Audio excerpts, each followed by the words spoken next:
What's up, guys? Today of Speedhawk TV with my second video today, May 17th. In today's question, as you read from the title of the video, are these 2017 NBA playoffs boring? That's the question to be a whole. And my honest answer is, it really is. To think about it is, it's two teams. We knew from when Kevin Durant signed, there would be no competition in the West for him. Granted, we understand the Spurs are the Spurs because of Greg Popovich, but other than that, we know for sure that they're gonna make it. A little adversity, we would say that, but we all knew, saying what we got the Spurs, we got not the Spurs, we got the Warriors, and we got the Warriors and the Cavs from day one. As soon as Kevin Durant signed on the dotted line, and it kind of takes away from because there's nobody pushing them. The Warriors are 10-0. The Cavs are 8-0 in this playoffs, and they haven't lost a game. The Cavs were the closest to losing. Okay, they both had only one game where somebody pushed them. The Cavs ended up with the game against Paul George. Well, Cavs really had two games. Cause the first game was C.J. Miles took his three-point jump shot and missed away from Paul George because they double teamed Paul George. And he should have been able to take that shot. Paul George comes back in game 3. And misses a trey ball to win the game. So this is two times the Cavs been pushed, really, to me. And then you go to the Warriors. The Warriors only been pushed once, and that was 3 days ago, whatever it was, when Kawhi got hurt, and with the Zaza stepping on his foot. That's it. 3 good games from the top teams. But you look at it, we got Warriors in the first round. They go against Portland, 4-0. Sweep. We all knew it wasn't even close. Without Nurkic, it wasn't going to be a good series. You come back, but you got the Clippers in Utah. We're going to 7 games. Joe Johnson did his thing, and those were interesting games. But you can't say that was a great. It went 7 games. You can see, understandably, Blake Griffin being hurt, it takes away from it. Injuries or whatnot, it takes away from the playoffs because you can't see the best players going against the other team's best players. So that goes 7 games. Jazz just a boring team to me anyway. Then you come back, you got Houston, OKC, and that was my series to watch coming out because you got the 2 MVPs going against each other, and it gets to the point where OKC basically got ran out of it. The Houston was too quick up and down the floor for Oklahoma City. Westbrook can't hit shots down the stretch. And we figured out later on, which I'm going to get to later, that the other man couldn't hit shots down the stretch when they really needed him. But Westbrook came to play. He just needs a little bit more perimeter-wise because Roberson not going to cut it. They can work with Cantor and Adams. Them two can stay, but they can have to work with some more perimeter-oriented or depth. Somebody they can get the ball out of Westbrook's hands and let him get a rest every now and then because he's tired down. Because from the lack of game, he had to play almost 40 minutes just for them to even stay relevant inside of the series. But it was 4-1. It was pretty much, you really just didn't expect much out of it. You come back with San Antonio and Memphis, and that was interesting to the point. It was interesting, but it wasn't basketball-wise. It was only interesting to me because of the David Tisdale, I think that's his name, Tisdale of the Memphis Grizzlies.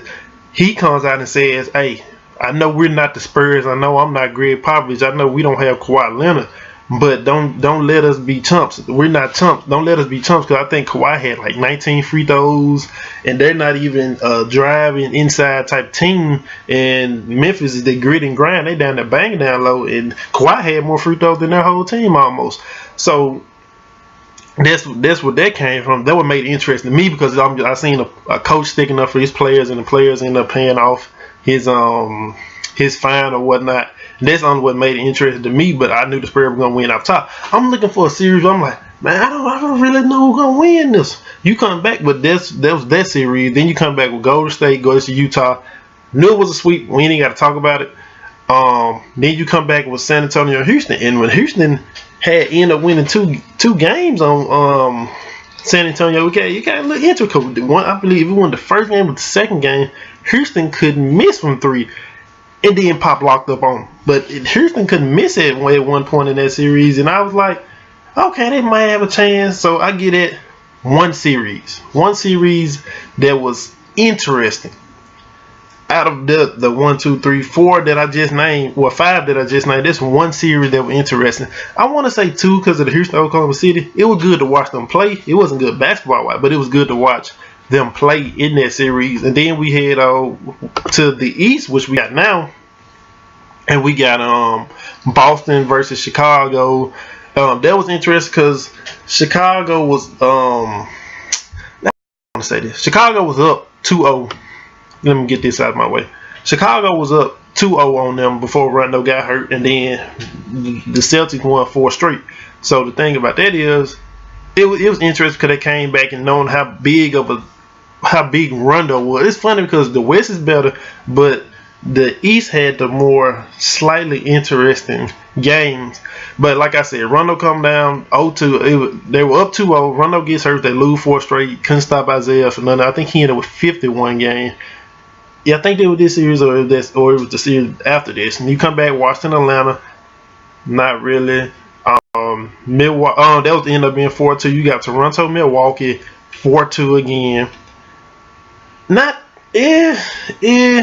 Never gave Milwaukee a shot versus Toronto. Vucevic versus Greg Monroe. Vucevic and Serge Ibaka versus Greg Monroe.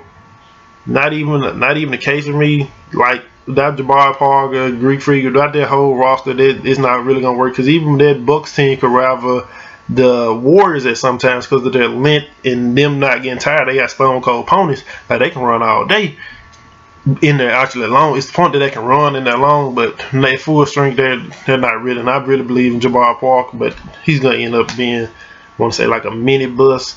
Nobody really expected him to be a superstar, but he might end up being a bust, you can say.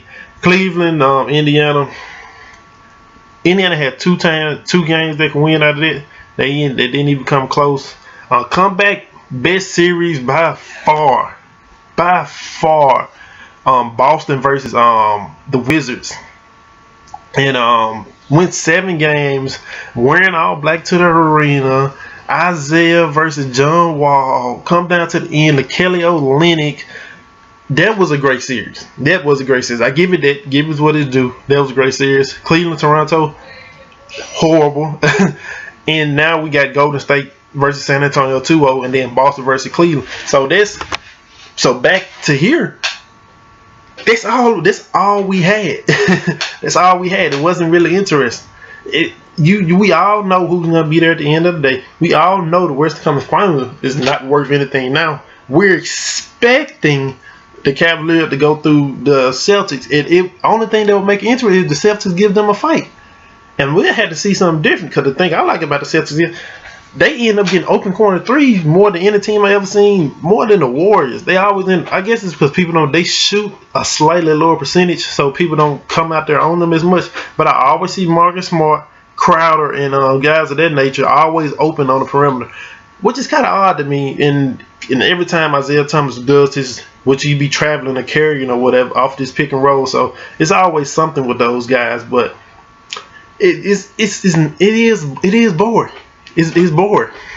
I need more competition. If KD would have stayed in the West to rival the Warriors, it would have gave us something to talk about. Last year was interesting.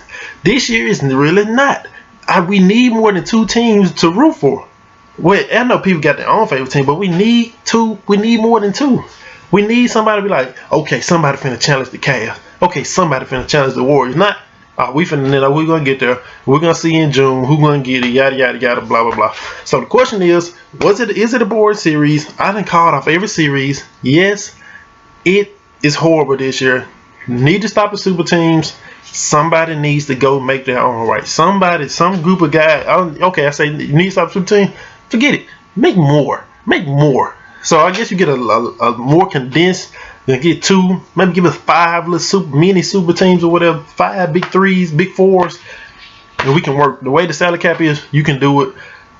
Get some more guys that can rival the guys. Say we want to beat them, not join them. We want to beat them, and that's the biggest thing about it. It is boring. Answer your question. My name is Dede. This is Speak Hawk TV, and catch me later on. I might have something else I want to rant about, but this is a horrible playoffs. Football was better than this year. Watch out. Don't forget to like, comment, and subscribe also. See y'all.